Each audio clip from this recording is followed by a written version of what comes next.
Alors, je vous propose un cas concret. Quelqu'un qui a été touché par le virus et qui témoigne avec nous en direct. Bonsoir, Jonathan Peter-Schmidt.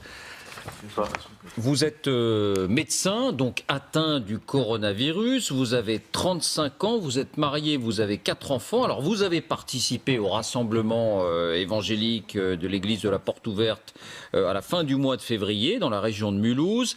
Et c'est là que vous avez été contaminé, c'est bien ça? Oui, effectivement. A posteriori, on peut effectivement conclure à cela du fait du nombre de cas de personnes qui étaient à ce rassemblement, effectivement. Comment vous en êtes-vous rendu compte que vous étiez contaminé?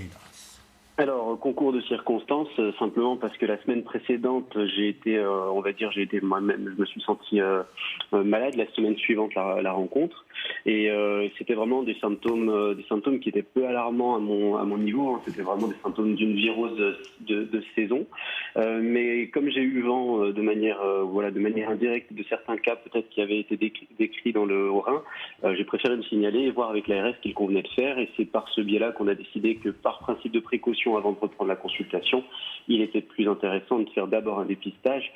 Et j'en viens justement sur ce que je viens d'entendre, c'est effectivement à ce moment-là que le dépistage était intéressant, puisque dans notre secteur, à ce moment-là, il n'y avait pas vraiment de cas, ou en tout cas pas à ce niveau-là. Alors, vous avez appelé le 15 ?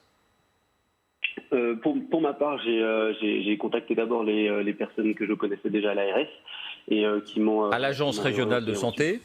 Exactement. À ce moment-là, c'était plutôt par ce biais-là, mais c'est effectivement par le 15 que les choses doivent se faire. Elles sont venues chez vous pour faire le test ou vous êtes allé là-bas ? Non, moi je me suis déplacé juste à Strasbourg. Hein. On est à 1h30 à peu près de Strasbourg chez moi. Et l'idée, c'était vraiment de faire le test dans un centre qui permettait un résultat rapide pour justement connaître mon statut et me permettre d'être mis à l'isolement. Il y avait des précautions particulières quand vous êtes allé là-bas ? Ah oui, alors là, pour le coup, j'étais effectivement très balisé, j'étais vraiment encadré, je ne me suis approché de personne qui n'était pas protégée, moi-même j'étais avec un masque, donc oui, effectivement, toutes les précautions ont été prises, même si la suspicion n'était pas forte à ce moment-là. Vous avez eu les résultats au bout de 24 heures ? Même pas au bout de dans la soirée de la même journée. C'était pour ça l'intérêt d'ailleurs d'être dans ce centre. J'ai été rappelé donc hospitalisé dans la foulée pour 24 heures. Ah, vous avez été hospitalisé, donc vos symptômes étaient quand même assez importants. Non, parce que justement, à ce moment-là, encore une fois, je faisais sûrement partie des tout premiers cas dans le secteur, et une hospitalisation était plus de principe. C'était l'idée, ok, on le met de côté pour éviter la contamination si d'aventure il n'y en avait pas plus. Mais dès qu'on s'est rendu compte de toute façon que dans ma famille, il y avait d'autres cas qui étaient peu explicites, mais qui étaient positifs, ce n'était plus nécessaire pour moi de rester, et surtout, encore une fois, de garder une place d'hospitalisation qui n'était pas utile pour ma part. Parce qu'avant d'avoir été hospitalisé, donc mis à l'écart de votre famille d'une certaine manière, vous avez malgré vous contaminé vos enfants, votre épouse ? Alors, mes enfants, mon épouse était comme moi au rassemblement dans notre assemblée pendant la semaine du 17 au 21. Donc, probablement qu'eux-mêmes ont été contaminés à ce moment-là. Voilà, le partage s'était fait probablement bien en amont. Comment vous sentez-vous aujourd'hui ? Pardon, comment allez-vous tout simplement ? C'est gentil de demander. Je dirais que pour le coup, ma position est importante, je pense, parce que comme dans beaucoup de cas, je fais partie de ces personnes infectées par le coronavirus, donc avec des symptômes qui ne justifient pas forcément de s'alerter. Mais c'est aussi, je pense, très très important de le souligner pour qu'on puisse aussi lutter contre le phénomène d'anxiété qui va malheureusement aussi poser problème, puisque lui, il va favoriser l'encombrement des lignes, l'encombrement des services, etc. Et je dois dire que même dans mon entourage proche, puisque pour le coup ce soir, je crois que dans ma famille, on est à peu près à 18 cas avérés, j'ai certains de mes proches qui sont dans un état qui est plus préoccupant que le mien.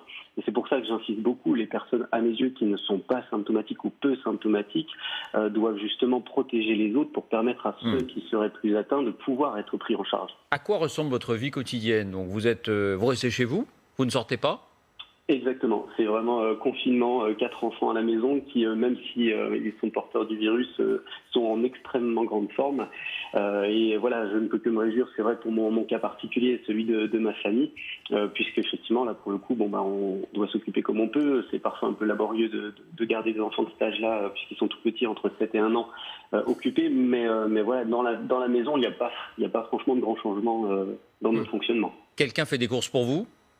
Exactement. Alors j'ai la chance d'avoir des patients qui sont formidables autour de moi. J'en ai certains qui me proposent d'ailleurs. J'ai un monsieur qui m'a même proposé de me déposer des repas pour toute la famille. Il y a une sorte de justement de dynamique qui se met en place assez naturellement et c'est important, je crois, pour les personnes qui vont être justement confinées, puisque ce ne sera pas l'État qui pourra pallier à ce genre de questions, ça c'est sûr. Est-ce que vous avez, pardon pour la candeur de cette question, est-ce que vous avez eu peur? Est-ce que vous avez eu une crainte à un moment donné quand on vous a dit, bah oui, vous êtes positif au coronavirus?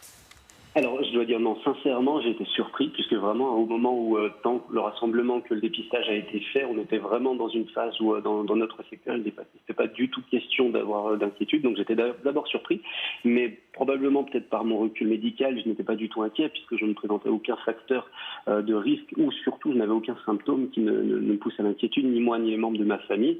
J'étais, je dirais, plutôt concerné pour les personnes de notre entourage qui pourraient être contaminées, d'où ma démarche initiale d'ailleurs. Et dernier point, comment vont se passer les jours qui viennent? Vous allez être testé à nouveau régulièrement pour savoir à quel moment le virus vous aura quitté? Alors je dirais que ça va être encore à définir sûrement dans les jours qui viennent. Pour l'instant, la phase, surtout dans notre secteur de Mulhouse, est plutôt celle de la réponse à la crise plus générale, puisque simplement l'urgence, c'est vraiment le nombre de cas qui vont sortir dans les temps qui viennent, puisqu'on peut s'attendre quand même à quelque chose d'assez important. Et je pense qu'effectivement, pour le suivi des personnes qui sont en bonne santé, entre guillemets, mais qui sont contaminées, les choses se feront probablement quand la crise de manière plus globale sera peut-être un peu plus claire. Ah bah, si le pic de l'épidémie est dans un mois, on vous souhaite de ne pas rester un mois confiné chez vous malgré tout. Oui. Je ne pense pas, j'espère pas non plus, oui. Bon. Louis Dragnel vous pose une dernière question. Oui, bonsoir docteur. Bien sûr. Une question. À partir de quand vous saurez que vous n'êtes plus contaminant et à partir de quand vous pensez que vous pourrez reprendre le chemin du travail, vous pourrez reprendre vos consultations?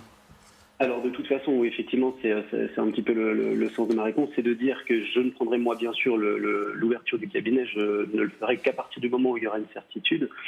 Cette certitude va être probablement compliquée à avoir dans un premier temps, mais les confrères infectiologues de l'hôpital de Strasbourg et de l'ARS sont partis sur un isolement à partir du testing de 14 jours. Plus la durée à laquelle j'ai été moi exposé, c'est-à-dire que j'étais pendant 10 jours déjà symptomatique. Donc c'est vraiment une question de durée. Après, est-ce qu'il y aura des tests à refaire avant la reprise? Ça, je verrai effectivement avec mes confrères et avec les préconisations de l'Agence régionale de la santé. Merci Jonathan Peter-Schmidt de nous avoir raconté votre cas, votre quotidien, d'avoir témoigné. On vous souhaite bien entendu une guérison la plus rapide, ainsi qu'à vos enfants, à votre épouse, à tout le reste de votre famille. Merci encore à vous. Commentaire sur